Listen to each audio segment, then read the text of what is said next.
Hey everyone, welcome back to another episode of Studio Diaries. Today we are at Virtual Tapes Production, a studio run by the incredibly talented duo Pratap and Paul. This space was built from the ground up just 2 years ago, and trust me, there's so much to learn here, especially about how a well-designed room can completely elevate your sound. Paul and Pratap have built an impressive clientele both here in India and internationally. From mixing and mastering to full-blown productions, these two are seriously killing it. But before we dive in, if you're enjoying such content on studios, gear, make sure to hit the subscribe button and share it with your fellow music lovers. Grab a coffee, settle in, and let's dive into Virtual Tapes Productions. Alright, so thank you so much guys for your time today. So let's do a quick tour of Virtual Tapes Production. So please walk us through the space. Really excited. So this is our lounge area. This is where most of our clients come, relax, chill. We work with a lot of singers and stuff, and it's popular for them to have something hot and to have tea. So we have this huge collection of teas. Wow. So we make whatever flavor they like. We also have a bunch of other teas, Which we'll taste probably later. Yeah. So this were recently done. So back then our theme was completely black and white. So now we thought we'll make it much more vibrant. So if you see that code that says evolve or repeat, that's mainly for our students, something motivational. And also we kept it vibrant and colorful. Yes. So it's nice, it's artistic, it's creative. Hey guys, I'm Paul. Today we are in Virtual Tapes Production. Just to give an insight about me and my life, I started this sound engineering 7 to 8 years before. I've been privileged to work with multiple very well-known artists from Kunal Ganjawala, Kavita Krishnamurthy, Shan, Hariharan, K.S. Harishankar, and many good artists. 2 years ago, Virtual Tapes came into existence. First go-to person was Pratap, and I pitched this idea to him and he was like, yeah, let's do it. Instantly we got this done. Since then it's been functioning very well. Our main clientele is more of independent artists in Bangalore, and I'm also a live sound engineer. I mix for at least 15 to 20 bands in Bangalore. Our works and my works revolves pretty much in the band space, and I work with many different artists. You can look out for Virtual Tapes Production and you can reach out to us. Alright, so let's walk you through the control room and the live room now. So this is our control room.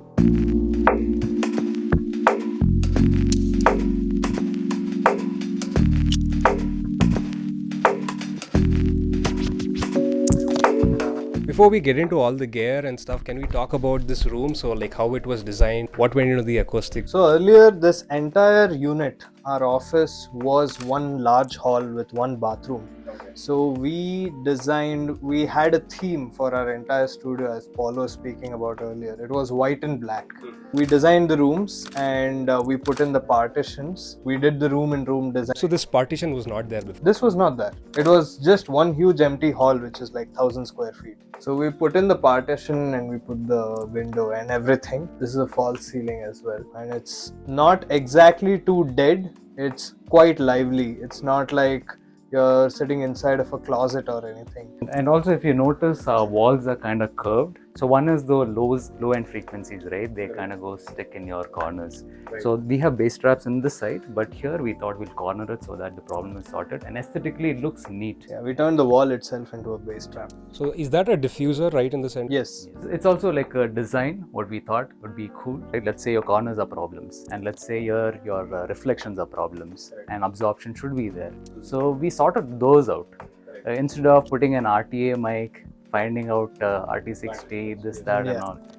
And we put our Adam speakers and we played it. It sounded very tight. The room sounded very tight. So we're very happy with that. Hey guys, I'm Pratap and I also go by the artist name Pratzap. I am a record producer, a pianist and a singer. The way I started music through my grandmom, thanks for saying Ajji Kate. My grandmother was a Carnatic singer. Then she put me into keyboard lessons, and from keyboard lessons I started making covers on Instagram and YouTube. Then I decided to make originals, and that's when I met Paul. I used to go to the studio that Paul used to work in, and that's when I discovered there's something called sound engineering. I was pretty fascinated by all of it, and I instantly knew that this is something that I want to do. So I did a degree in sound engineering. I worked in a couple of studios before we opened this studio. I worked in 3 studios. I even worked as a piano instructor. As a music producer, I work on a lot of pop music, rock, electronic, hip hop, and many such genres. Out of the recent projects that I've done, this one project called Nanbu by the artist Tubby. So we collaborated with a Kannada actress called Ragini Dwivedi on this project. My clientele consists of a lot of singer-songwriters, not just in Bangalore, but even from other cities like Chennai, Mumbai, Delhi, Los Angeles, London, Mykonos, Greece, and many such cities. I enjoy working with a lot of international artists as it really helps me push for that polished sound. In fact, I'm currently working with the band Best Kept Secret, bands like Perfect Strangers. Rappers, I work with Kila K, I work with Parimal Shais, which recently I worked on a Marathi film which would be releasing sometime in June. Working on such projects are generally challenging and it pushes you forward to be a better producer and learn new things every single day. So this is a Yamaha PSR S970. It has a bunch of good guitar tones, bass tones and strings and many such things that I use in my own songs. So, Paul, can we talk about the desk that we have here? So the desk comes from the entire concept comes from this company called Danger Fox, okay, who had very similar desk, and I wanted to purchase something from them, but I was thinking about the shipping bit and all that, and I had my carpenters here who were doing the acoustics. So I showed this design to them and they were like, okay, we can do it. So we actually replicated the entire design here, and we have everything done from the handrest and the rack units, and the way I didn't want the monitors on the desk because usually the vibration just comes down and your mix perspective is slightly different on it. I wanted them on stands, so I let that alone. I wanted to put them on the stands and I wanted the units here, so that's why this entire design.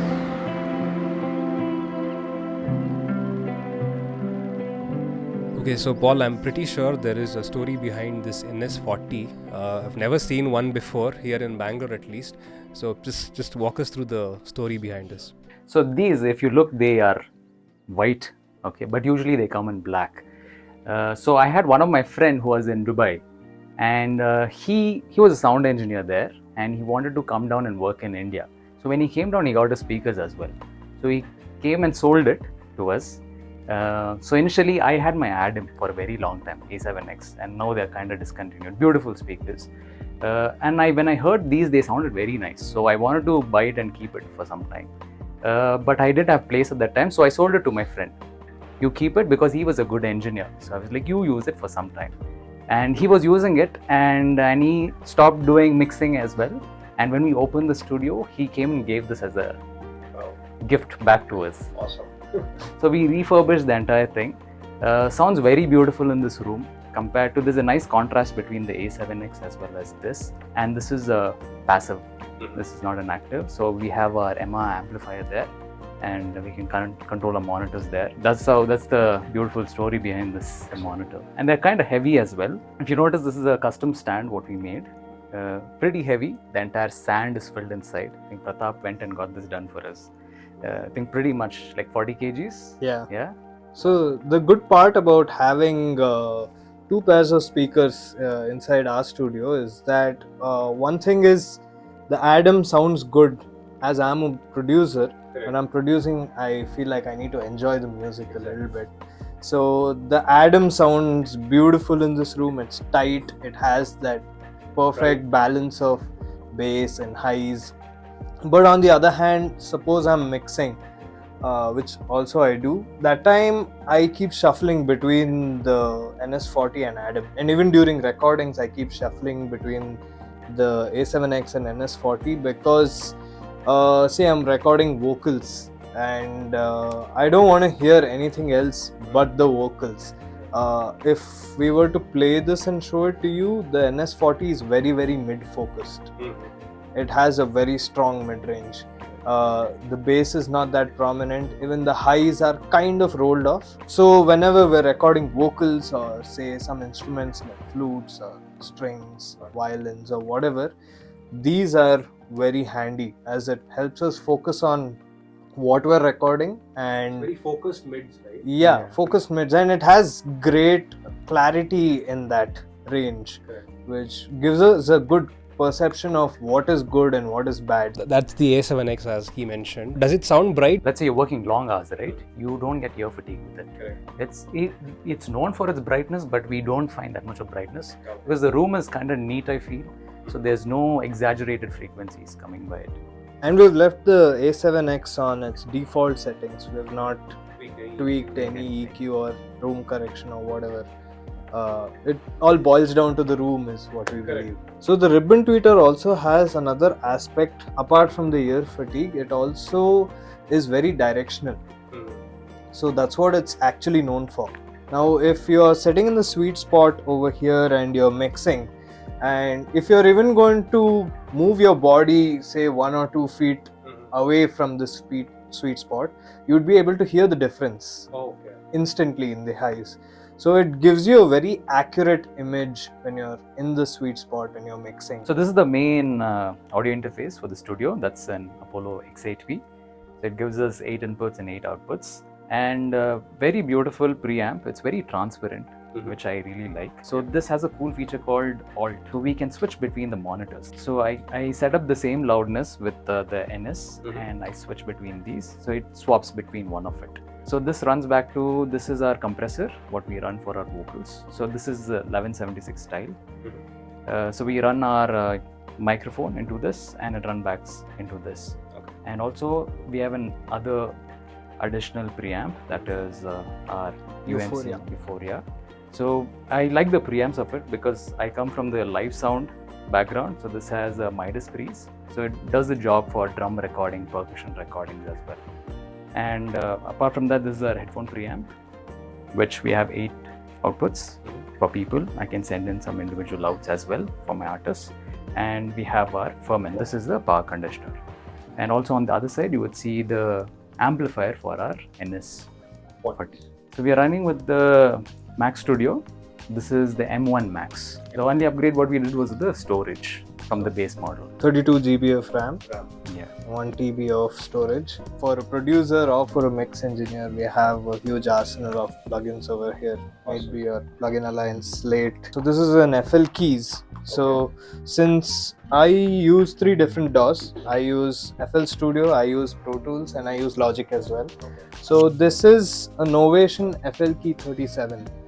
So this is completely integrated with FL Studio, and I believe FL Studio is one of the fastest DAWs that is out there. This works wonders with FL Studio, may it be for recording purpose or for sequences and MIDI programming whatsoever. It's almost like if you are in the zone, in that creative zone, you don't have to really get your hands off of that MIDI keyboard to do anything. You can pretty much get everything sorted with it. You can navigate throughout the entire DAW just with this one piece. Now suppose if this some lead part I want to play, I would play it on this, or maybe some bass part. But if I have to play some chords or I have to play with both my hands, I would switch over to that keyboard. And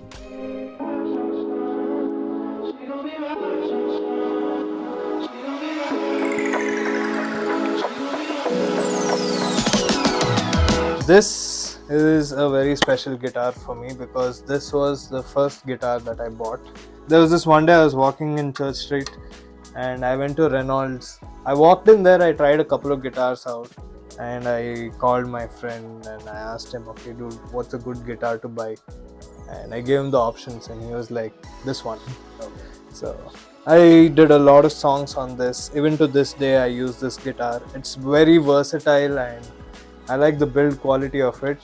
It's quite heavy. It's like 20 kgs or something. It's heavier than the heaviest sounding guitar. We have this custom guitar, which is a cathode. There's a 7-string. It has a bunch of cool features actually. It has a coil tap. It has a EQ boost. There's a 650 Hz boost. And there's a 450 Hz boost. You can choose between your pickups, and it also has a kill switch. So it's pretty cool. You can get some really cool heavy tones out of this, especially if you're playing rock, metal, power chords, that kind of stuff. And this is really high gain because this has active pickups. So we need to always put a DI and pad it whenever we're recording with this because the output is so high. It works out for the tones though. Correct. This Fender acoustic guitar, and it's pretty much an acoustic guitar. It does what it's supposed to do. We use this for a couple of our recordings, but generally, acoustic guitarists, they like the tone of their own guitars and stuff, so they bring their own guitars. This we use it for a couple of in-house production and stuff when we want to do something. Has a good body tone to it. It's a semi-electric, so Is there a Fishman pickup? yeah, there's a Fishman pickup on this. So we just hook it up with a DI and use it. Then we have our Christmas guitar, which Paul bought for Christmas. There was a show that we were doing that Paul was mixing. Where? Near that army camp. In the army camp. Yeah. So there was a show in an army camp opposite to Church Street. And after sound check, we took a break and we decided to go look at some guitars. And we wanted a Strat, so we went and bought a Strat. A pretty nice sounding guitar. I like the neck of it. Has a really good feel to it, and the tone is also really clean, and you get that classic Fender tone out of it because of the single coil pickups over here. Yeah, overall a nice guitar. And apart from that, we have a Jackson over there. We don't use that really. We don't use that much, but we have some pedals over here. We have a Boss pedal, and we also have a whammy because sometimes we want to get crazy with the pitch of the guitar, and probably adding an octave or something of that sort. But one of our best guitar production investments would be Neural DSP, because it helps us get the right tone no matter what guitar we are using. Of course, the guitar also matters, but this is an extremely versatile software, I would say, which helps you get a polished tone where you have to do very little when you're mixing it. There are a lot of times when so I produce a couple of punk pop tracks, which you heard earlier. Yes. So for songs like that, I would either shape the tone myself or use one of the presets that are there from Neural DSP. And the max I'm doing is probably adding an SSL 4000 series or a G or E series channel strip over it, and just adding a few boosts and just compressing it a little bit, and that gives me a radio ready sound, and it sounds massive. Gives you a bunch of crazy options, and if you're going to use it live as well, it's a great option because you can MIDI map and change tones and do some crazy automations and whatever you want to do with your live set. So highly recommended plugin. We have a couple of them. We have the Archetype, Pliny, Nolly, Gojira, Tone King, and they all sound amazing. Okay, cool. Let's check out the other room, the live room, and check out a couple of the mics that we have.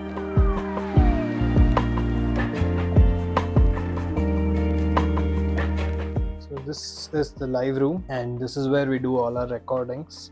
Unlike most of the studios which are a little darker in tone, this is a white space which actually makes the space look bigger, and it's like there's some breathing space.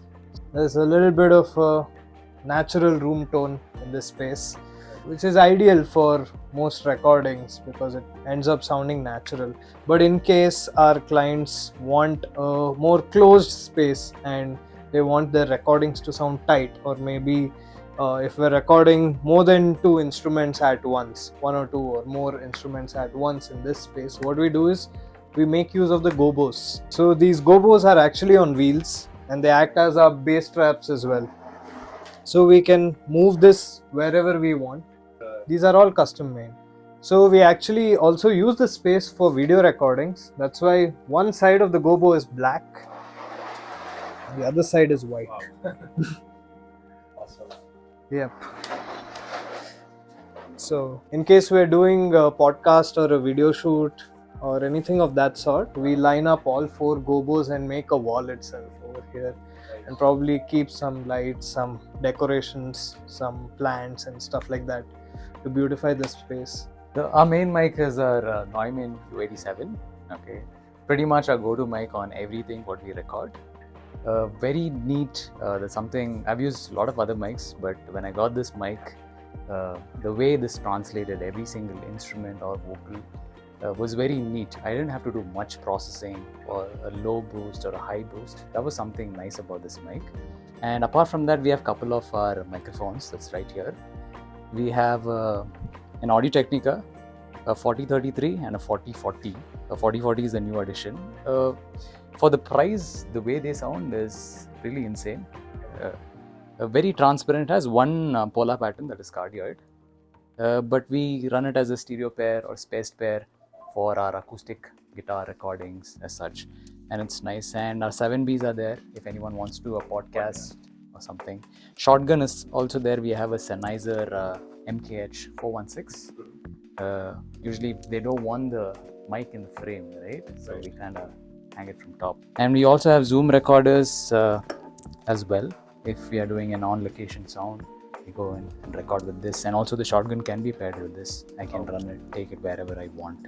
Yeah, that's the snake that's running from the other room. We have 16 inputs and 8 outputs on the snake. We can take in 16 inputs and even record 16 inputs. Say a drum recording or anything of that sort is possible in this place. And we can give 8 headphone cues to say 8 musicians, and even if we want to record the output into say a camera for broadcast purpose, which we had done a couple of months ago, where this one person wanted to have, was that Guinness Book of World Records, Guinness right? Book, yes. For the longest set of music being played for how many hours? 9 or 10 hours. Yeah, something like that. Yeah, so she sang songs for 9 to 10 hours straight, and she had to broadcast it on YouTube to get the Guinness Book of World Records. So we can even send a live mixed feed to a camera or anything of that sort. So this is a small baby setup of the actual main setup that's there. So we're running a Mac Mini, an M4 over here. These are KRK Rocket 5 inches, and that's an SSL 2 Plus. We have a Novation Impulse 49 keys over here. So any small audio edit works or video edit works or even some basic production work can be done over here. But for now, we're mainly using it for teaching purposes, since we have 2 batches running. We have 1 batch sitting over there and 1 batch sitting over here. So this is an Ampeg bass amp which was gifted to us by one of our clients. His name is Snehal Pinto. Okay. And Paul recorded an album for him. He's a very sweet guy. Okay. And he decided to gift this amp when we opened the studio. This is a Laney guitar amp. So we use this on a couple of recordings. Panels are definitely thought about, planned, and the ceiling, the cloud is the same in both the rooms. Okay. So these are perforated clouds which are filled with rock wool inside. Okay. They basically help us get rid of any kind of standing waves or vertical reflections that are happening in the room. Now if you take the glass for an example, maybe some sound may reflect off of that glass and it comes here and there is some kind of absorption here. But if we didn't have this carpet and if we didn't have this cloud, it would have given us a different kind of sound in this room, and probably you might have faced some kind of flutter. Sometimes you can make use of the reflection for your benefit, more like a horn instrument, where you just don't want the direct signal. You also want the ambience of that instrument, right? Correct. So in that cases, you're leaving a wider room for them to perform, and having different miking positions kind of helps. Yeah. Mainly with all our movies, when we do this background score, we blend it with live instruments. That's when we kind of use all these techniques.